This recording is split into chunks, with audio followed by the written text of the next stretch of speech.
Hello again and welcome back to English Today. And this is DVD 22 and the fifth and last DVD of your advanced level and the series.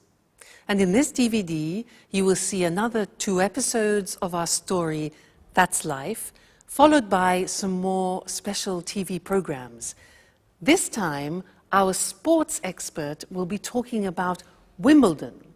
And then our culinary experts will be talking about wine tasting. Then, in the grammar section, we'll study some more useful phrases for when you're socializing and other ways of expressing probability using likely and unlikely. All right? So enjoy your viewing.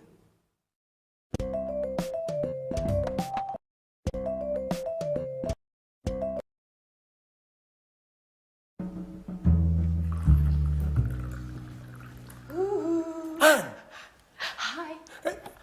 I'm so happy you have accepted my invitation. What a strange voice you have. I almost wouldn't have recognized you. It's the thrill. You can't imagine how I've longed for this moment. Oh, really? You don't say. To be truthful, I'm rather emotional myself. Oh, I'm glad you feel that way. Slow down, boy. I really don't want to wake the others. Oh, the others. Never mind. Who cares if they find out? Actually, I'd rather they didn't. You know how I am. I'm shy and reserved. Oh, what a pity. I know. And that's why I'm crazy about you. Reserved with the others. But you are a tiger when it comes to what you want. Come again? Oh, you know exactly what I'm speaking about. Well, let's light a candle. I want to see your face.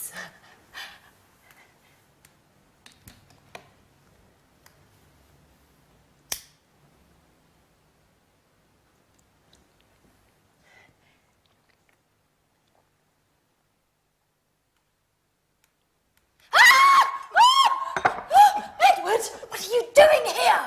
Anne, it's me. Don't worry. Our date, you don't remember. Oh, you are a little nervous. Come here, baby. Oh, let go of me. Let go. Don't you dare touch me. Oh, you should be ashamed of yourself.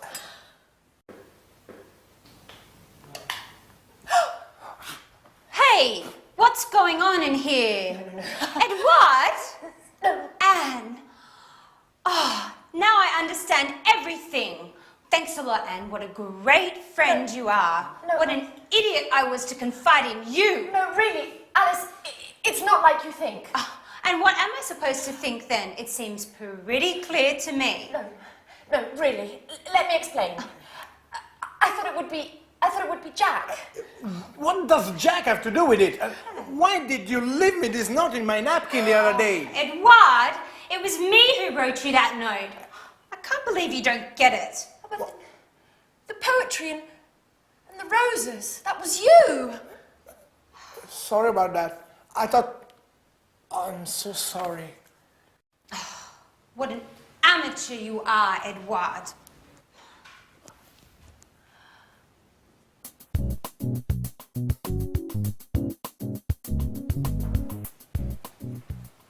Hey, Anne. Hi. Have you read the paper? There's an article about Peter. Our singer has become famous. No, I haven't read it. To tell you the truth, I'm really not interested. What a pity. It's very interesting. Hey, Alice. Hi, Alice. Take a peek at the paper. There's an article about Peter. Whoopee, glad to hear it. Who cares? Fun you girls are. It's quite the pleasure to hang out with you. Edward, at least you'll be interested. Would you like to read this article about our friend Peter? Actually, I wouldn't, Jack. Would somebody explain what's going on? I have never seen so many long faces. You and your expert advice.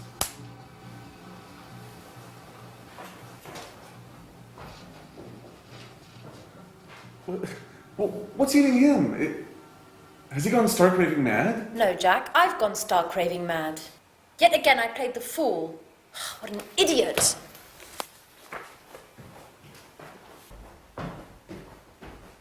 Okay, Alice, at least you'll explain what's going on. I'm in the dark here. It's a long story, Jack. A horrible mess. It all began with a misunderstanding. Well, I'm all ears. Go on, Alice, do tell.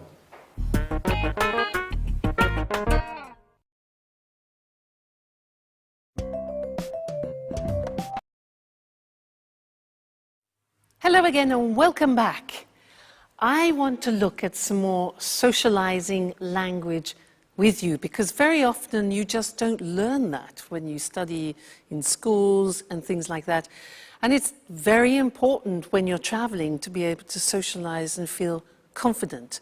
What I'm going to do is some of the things are new, some of the things you already know. Now, I'm going to say something to you, and I want you to think about how we use these particular phrases. All right, so let's start. Now, if I say to you, never mind, don't worry, never mind, don't worry, when do we use that? Yeah, it's often in a situation where, for example, you disturb somebody, you say, oh, I'm terribly sorry, because you pour red wine on their trousers or something like that. I'm terribly sorry. The person apologizes and you say, never mind, don't worry. It means for you it's not important. Okay? So, never mind, don't worry. What about this one? If I say, what a pity, or, oh, what a shame. When do I use that? What a pity. What a shame. Yeah, it's to express your disappointment when something happens. Oh, you can't come tonight. What a pity. What a shame. All right, so disappointment. Good. Next one. This is difficult. This is new for you. If I say just as well, what does that mean? You don't know, it's difficult. Just as well has no sense individually. I'll give you an example. It's not going to rain tomorrow. Just as well. And in that situation, just as well means I'm happy about that. That's good. All right, so just as well is like saying that's good. All right, just as well. Great. Next one, sorry about that. Notice we say sorry about that. Okay, that's when you want to apologize about something. Sorry about that. Very common, sorry about that. Next one, this one. Well, fancy that. Well, fancy that. Now this we use when we want to express surprise. Fancy that. He won the competition. Really? Fancy that. Okay, good. Next one. You must be joking. You must be joking. Joking, now, that is when you don't believe something. You want to express your disbelief. So, for example, England won the World Cup. Oh, come on, you must be joking. Right? Now, this one you do know, so this is revision. When do we say, well, actually, I'd rather you didn't? Well, actually, I'd rather you didn't. You know those golden words, well, actually? Yeah. Somebody asks you something like, do you mind if I smoke? And you want to say no politely, not aggressively. So, well, actually, preparation, psychological preparation for no. Well, actually, I would rather you didn't. Well, actually, I'd rather you didn't. Very important.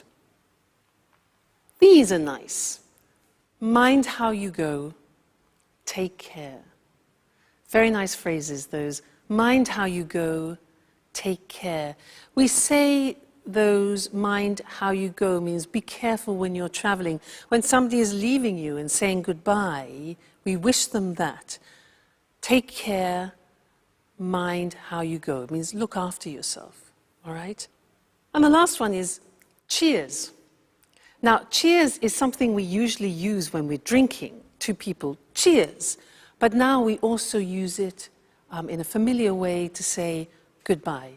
Cheers. So that's what I'll say to you now. We've finished our socializing lesson. So cheers. See you in the next lesson.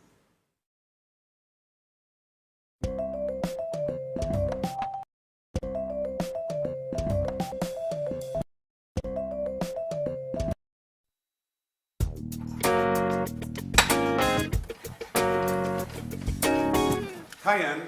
Have you got a minute? Hi, Jack. I'd like to have a word. You've probably already heard the sordid story. Yes. Listen, Anne. No, I want you to listen, Jack. You've probably had a good laugh on my behalf. Now, that said, I prefer no further comments on the story. It is not my intention to make fun of you, Anne. Although I must admit that the whole misunderstanding was rather amusing. Great.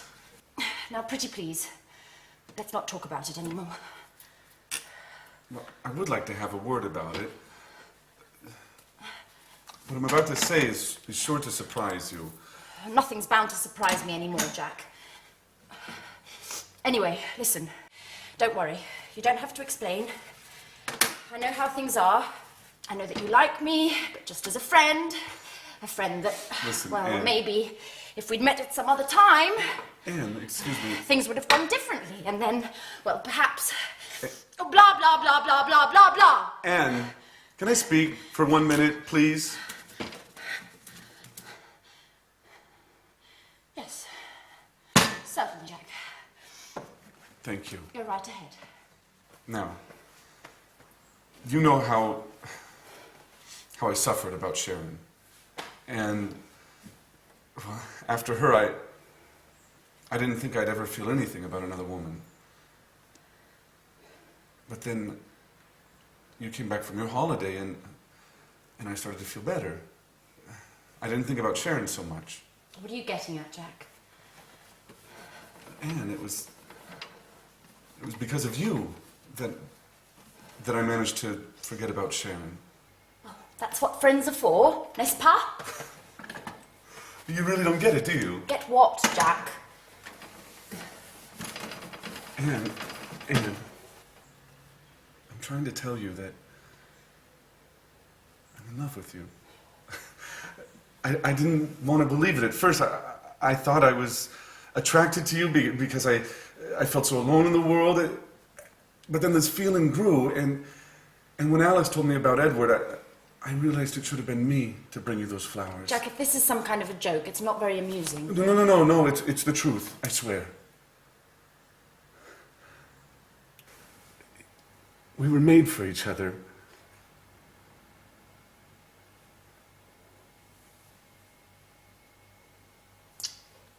I should have realized it sooner. I'm sorry. Well, Jack!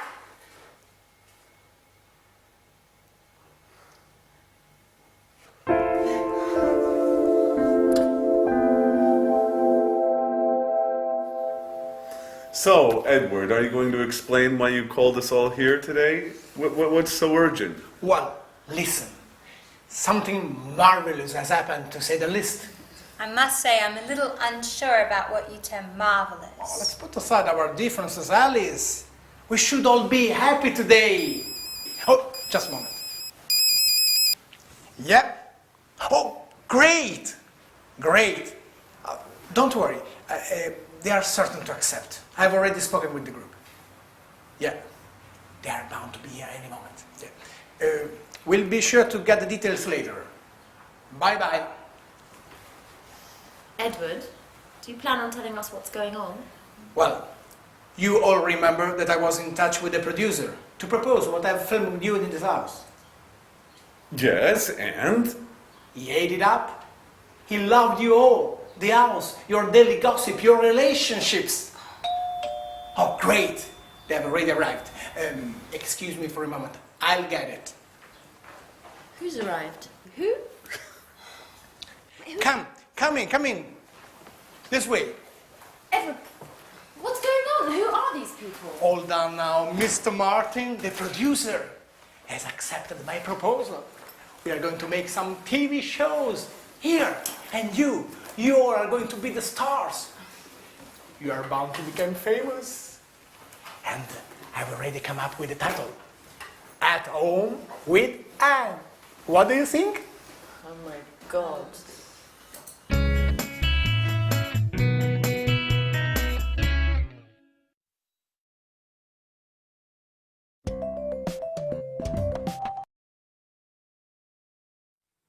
Hello again, and here we are at the last lesson. And if you are still with me, you are so dedicated, I would want to give you a medal. Fantastic. So in this last lesson, I want to say a couple more things about probability and improbability, because it's very important to have and to understand a couple of these words which I don't think you've heard before. We'll go to the screen to look at these words because they're quite complicated. So, probability, look at the screen. Two words, unlikely and likely. Have you ever heard of those? Unlikely and likely? No, maybe not. Let me show you how they work.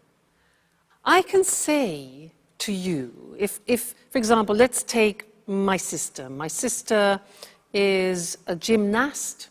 She's going in for a competition, but the probability that she will win is low.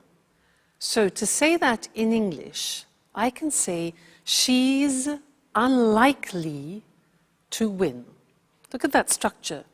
It's the verb to be plus unlikely plus the infinitive. So if I say to you, my sister is unlikely to win the competition, it means the probability is low.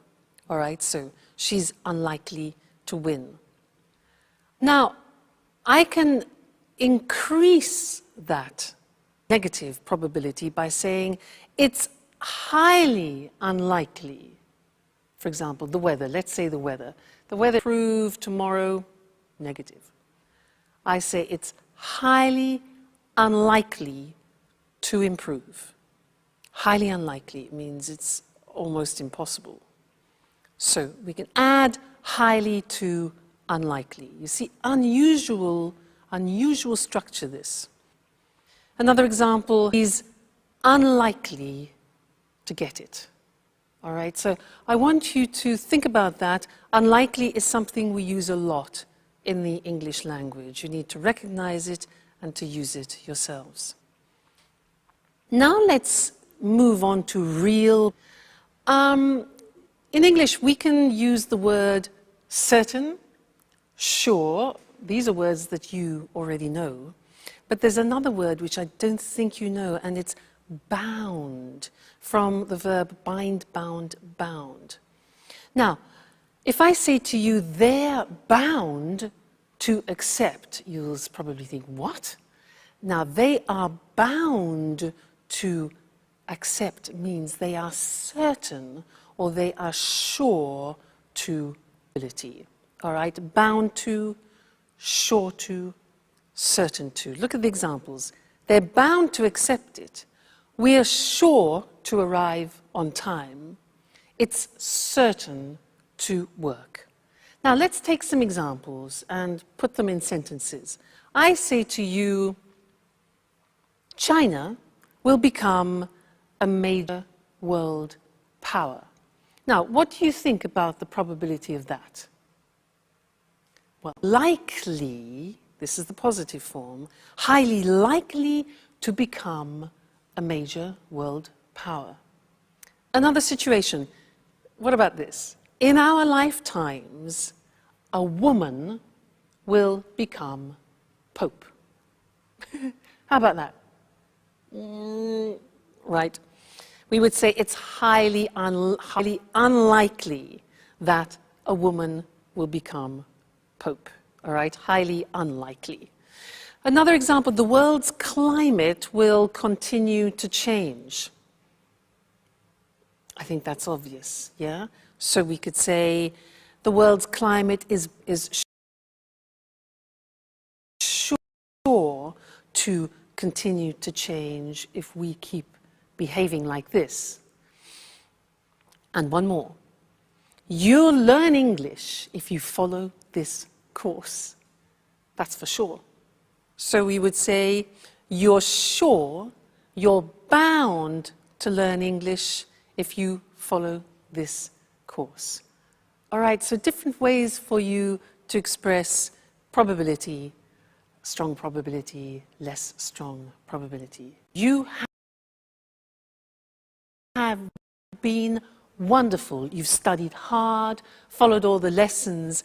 All I can say is keep practicing. Go to England, go to America, go to Canada, go on a holiday, speak to tourists, speak to friends, do courses, keep reading. It's important. You know English is an important language. Today, it's not possible to work or live without it. So thank you for being such great students. Each other in a street in London. Well, I hope so. So take care. Look after yourselves, and good luck with your English, okay? Bye, and thanks again.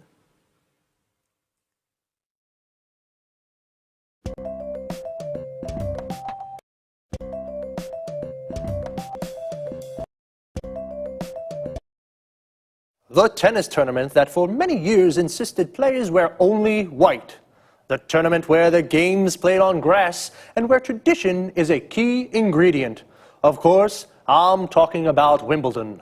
Good evening, I'm Eric Brown, and here in the studio with me to tell us more about this famous championship is John, our sports expert. Welcome, John. Good evening, Eric, and hello, everyone. So, John, can you tell us just why Wimbledon is by far the world's most prestigious tennis tournament?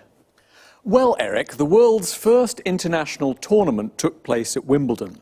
Today, of course, there are many international tournaments, but Wimbledon has managed to retain a special place in the hearts of tennis fans and most players around. The first tournament took place. Today, nearly 500,000 people go to watch the tennis, and in addition, millions worldwide follow the games on television, radio, and via the internet. For many years, players used to wear white on court. No other colours were allowed. This has changed today, though. And the grass courts? Well, yes, it may be hard to believe, but the games are still played on natural grass. Obviously, a great deal of care and attention goes into getting the grass to the state of perfection. And 3 million litres of water a year, and a team of 14 groundsmen. 14? Yes, 14. But you know, Wimbledon's famous grass surface can cause problems. What sort of problems? Today, very few top-level championships are played on grass. The world's top players just aren't used to playing on grass anymore. And some top players really dislike grass. Were grass courts more common in the past? Yes, they were. I guess the one exception was the Roland Garros tournament in Paris. That's always been played on clay, right? That's right, Eric, but the Australian and the US Opens, which were originally played on grass, have now switched to surfaces requiring less maintenance, leaving only Wimbledon with the surface on which tennis originated. And what difference does the surface make?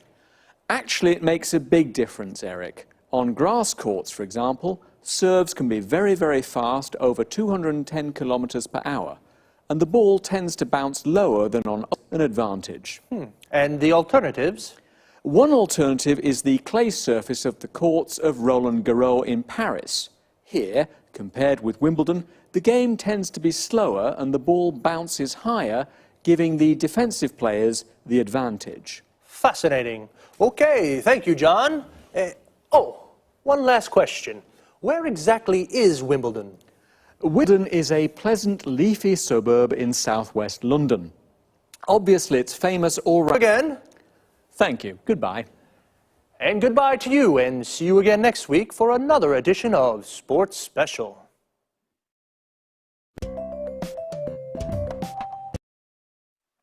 Today's topic was one of the most important tennis tournaments in the world. A tournament is a sports competition. Did you know the first Wimbledon Tennis Championship took in 1877? To take place means to happen in a certain location. A championship is like a tournament. There are a series of games and there is a winner, a champion. Today, Wimbledon has nearly 500,000 spectators. Spectators are people who watch something from a short distance. And millions of viewers follow the championship on TV. Viewers are people who watch something on TV. We can also say to follow something on TV. A person who plays tennis is called a tennis player. Tennis is played on a tennis court, surface. They require a lot of maintenance. Maintenance means care and looking after. The other three famous Grand Slam tournaments are all played on clay courts. A clay court has a fine red earth surface. The first shot in tennis is called a serve. A series of shots between players is called a rally. When the ball hits the ground, we say it bounces. The ball tends to bounce on courts. To tend to do something, this means it has a habit of doing something. On grass courts, the game tends to be faster. Wimbledon is a leafy suburb in South London. A suburb is an area of houses away from the city centre. And leafy means there are a lot of trees. That's a...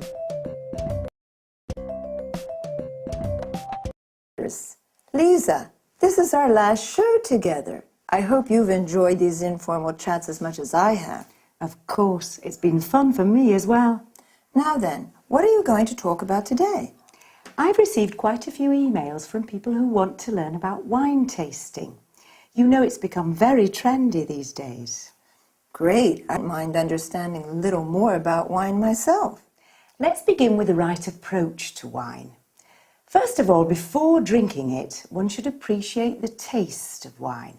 There are 3 steps to correct wine tasting: look, smell, and taste. Well, what should one look for? Colour is the first thing. Whites range from green to yellow to brown, and red ones can be pale red to deep brown. Is the colour of wine related to age? The general rule is whites tend to darken with age. Reasons to observe the body of the wine and smell its aroma. Now, how do aromas of wines differ? Well, there are many different kinds of bouquet. For example, perfumed, spicy, smoky, and toasty. Well, now it's time to taste. Oh, before tasting, how should wines be poured? Let me show you. Still wines, like this one, should be poured towards... Remember that sparkling wines, on the other hand, should be poured against the side of the glass. Why is that? So the bubbles don't escape. So, now try sloshing the wine yourself. Observe it carefully. Are there good legs? Legs? What do you mean? Can you see the droplets on the glass?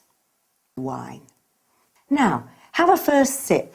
Swish the wine around your mouth and give us your first impression. It's, how can I say, slightly bitter. Seems like a fruity taste to me. You see, you've already identified 2 wine flavours. Now, take another sip and see if you can't taste the tannin. I'm not really sure. In the beginning, it's difficult to define a wine. This is, without a doubt, a round, full-bodied wine. Now, I notice you chose this glass for red wine. What are those glasses for? This glass for red wine is called a Rhine glass. This tulip-shaped glass is for white wines. And this is a foil cutter. Other useful objects are a drip catcher and a decanter.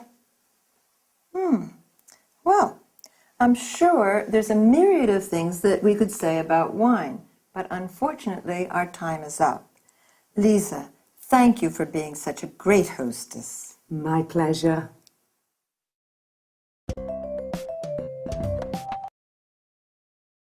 Now, let's have a look at the language we used. Lisa said that wine tasting has 3 steps. So as to appreciate the bouquet. This is also called aroma or nose. It can be perfumed, fruity, appley, berry-like for example, bitter, toasty, smoky, spicy, and so on. I asked about swirling. This is moving the glass around quickly to draw in some air. When you slide, it refers to the weight of wine in one's mouth. Wines can be defined round, full-bodied, medium-bodied, or light-bodied.